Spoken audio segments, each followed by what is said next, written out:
क्या आपने कभी सोचा है, अगर मृत्यु के बाद आत्मा के सामने दो रास्ते हों, एक रास्ता अंधकार की ओर जाता हो और दूसरा रास्ता उस लोक की ओर जहाँ दुख, भय और जन्म मृत्यु के बंधन समाप्त हो जाते हैं, तो आखिर कौन सा इंसान उस दिव्य मार्ग का अधिकारी बनता है?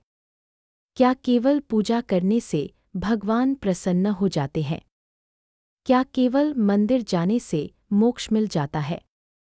या फिर हमारे छोटे छोटे कर्म ही तय करते हैं कि मृत्यु के बाद हमारी यात्रा कैसी होगी? गरुड़ पुराण में भगवान विष्णु और गरुड़ के संवाद के रूप में जीवन, कर्म और मृत्यु के बाद की यात्रा का वर्णन मिलता है। इसमें बताया गया है कि इंसान के कर्म ही उसकी पहचान बनते हैं। आज के इस वीडियो में हम जानेंगे ऐसे 12 पुण्य कर्म जिन्हें सनातन परंपरा में भगवान विष्णु को प्रिय माना गया है।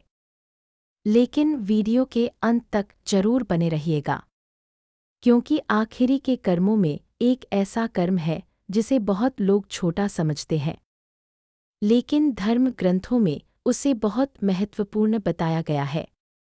वैकुंठ क्या है? सनातन मान्यताओं में वैकुंठ को भगवान विष्णु का दिव्य लोक माना गया है। लेकिन वैकुंठ को केवल एक स्थान की तरह नहीं देखा जाता, बल्कि यह उस अवस्था का प्रतीक भी माना जाता है जहां आत्मा शांति, आनंद और परम सत्य का अनुभव करती है। गरुड़ पुराण में बार बार इस बात पर जोर दिया गया है कि मनुष्य का जीवन केवल सुख भोगने के लिए नहीं है। हर कर्मी, हर विचार और हर व्यवहार का प्रभाव आत्मा की यात्रा पर पड़ता है। 12 पुण्य कर्म जो भगवान विष्णु को प्रिय माने गए हैं। 1. सत्य बोलना सबसे पहला धर्म। कई लोग सोचते हैं कि धर्म केवल पूजा पाठ का नाम है, लेकिन धर्म का पहला आधार सत्य माना गया है। ऐसा सत्य जो किसी को नुकसान पहुंचाने के लिए नहीं, बल्कि जीवन में ईमानदारी लाने के लिए हो।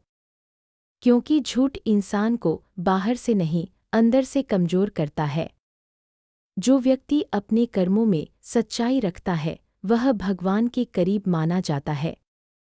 2. जरूरतमंदों की सहायता करना। किसी भूखे को भोजन देना, किसी परेशान व्यक्ति की मदद करना, किसी दुखी इंसान को सहारा देना। धार्मिक ग्रंथों में इसे बड़ा पुण्य माना गया है, क्योंकि भगवान की सेवा केवल मूर्ति में नहीं बल्कि हर जीव में मानी गई है। 3. अन्नदान का महत्व। कहा जाता है कि अन्नदान सबसे श्रेष्ठ दानों में से एक है, क्योंकि भोजन जीवन को बनाए रखता है। किसी की भूख मिटाना केवल एक मदद नहीं बल्कि जीवन की रक्षा करना है। 4. माता पिता और बड़ों का सम्मान। आज की भागदौड़ वाली जिंदगी में लोग बहुत कुछ हासिल करना चाहते हैं, लेकिन कई बार अपने ही परिवार के लोगों को समय देना भूल जाते हैं। सनातन परंपरा में माता पिता की सेवा को बहुत ऊंचा स्थान दिया गया है, क्योंकि जिन्होंने हमें जीवन दिया उनके प्रति सम्मान को सबसे बड़ा कर्तव्य माना गया है। 5. भगवान का स्मरण। भगवान विष्णु का नाम स्मरण करना, भक्ति करना और मन को सकारात्मक दिशा देना भी पुण्य कर्म माना गया है। भक्ति केवल शब्दों में नहीं, भाव में होती है। 6. जीवों पर दया। किसी कमजोर प्राणी को कष्ट न देना, जीवों के प्रति करुणा रखना, यह भी धर्म का महत्वपूर्ण हिस्सा माना गया है, क्योंकि हर जीव में ईश्वर का अंश देखने की भावना सनातन विचारों में मिलती है। 7. क्रोध और अहंकार पर नियंत्रण। गरुड़ पुराण और अन्य धार्मिक शिक्षाओं में मनुष्य के अंदर के दोषों पर विजय पाने को महत्वपूर्ण बताया गया है, क्योंकि कई बार बाहरी दुश्मन से ज्यादा नुकसान हमारा अपना क्रोध और अहंकार करता है। जो व्यक्ति अपने मन को जीत लेता है वह आध्यात्मिक रूप से आगे बढ़ता है। 8. धर्म के मार्ग से कमाई करना। धन कमाना गलत नहीं माना गया है, लेकिन गलत तरीके से कमाया गया धन जीवन में अशांति ला सकता है। ईमानदारी से कमाया गया धन और उसका सही उपयोग पुण्य कर्म माना गया है। 9 क्षमा करना। किसी की गलती को माफ कर देना आसान नहीं होता, लेकिन क्षमा करने वाला व्यक्ति अपने मन को हल्का करता है। धार्मिक दृष्टि से क्षमा को महान गुण माना गया है। 10 ज्ञान और अच्छे विचारों का प्रसार। जो ज्ञान जीवन को बेहतर बनाए, जो किसी को सही रास्ता दिखाए, ऐसे ज्ञान को बांटना भी पुण्य माना गया है। 11 तीर्थ पूजा और धार्मिक कार्य। तीर्थ यात्रा, पूजा, मंत्र जाप और धार्मिक कार्यों को भी सनातन परंपरा में महत्व दिया गया है, लेकिन इनके साथ मन की शुद्धता को भी जरूरी बताया गया है। केवल दिखावे से नहीं, भावना से किया गया कार्य अधिक महत्वपूर्ण माना जाता है। 12 निस्वार्थ सेवा सबसे बड़ा पुण्य।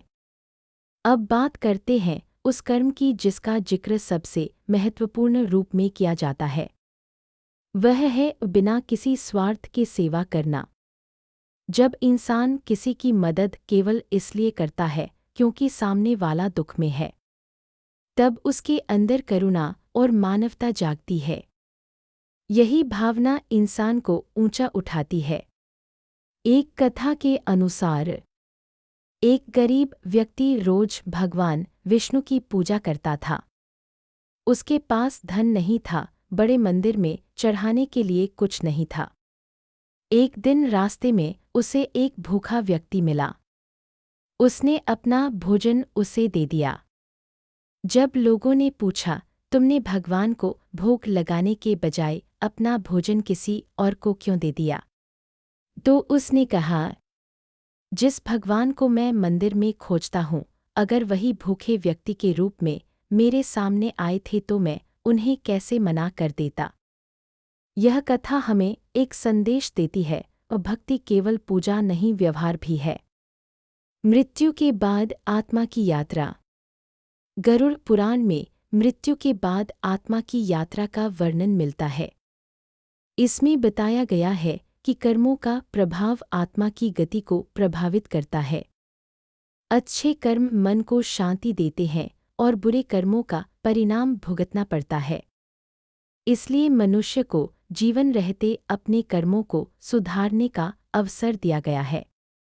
तो दोस्तों, वैकुंठ का रास्ता केवल बड़े बड़े कर्मों से नहीं बल्कि रोजमर्रा के छोटे छोटे अच्छे कार्यों से बनता है। किसी की मदद करना, सत्य बोलना, माता पिता का सम्मान करना, दया रखना, यही वो कर्म है जो इंसान को अंदर से बदलते हैं। अगर आपको लगता है कि अच्छे कर्मों की शुरुआत आज से हो सकती है, तो इस वीडियो को उन लोगों तक जरूर पहुंचाएं जिन्हें आध्यात्मिक ज्ञान और सनातन विचारों में रुचि है। हरि ओम।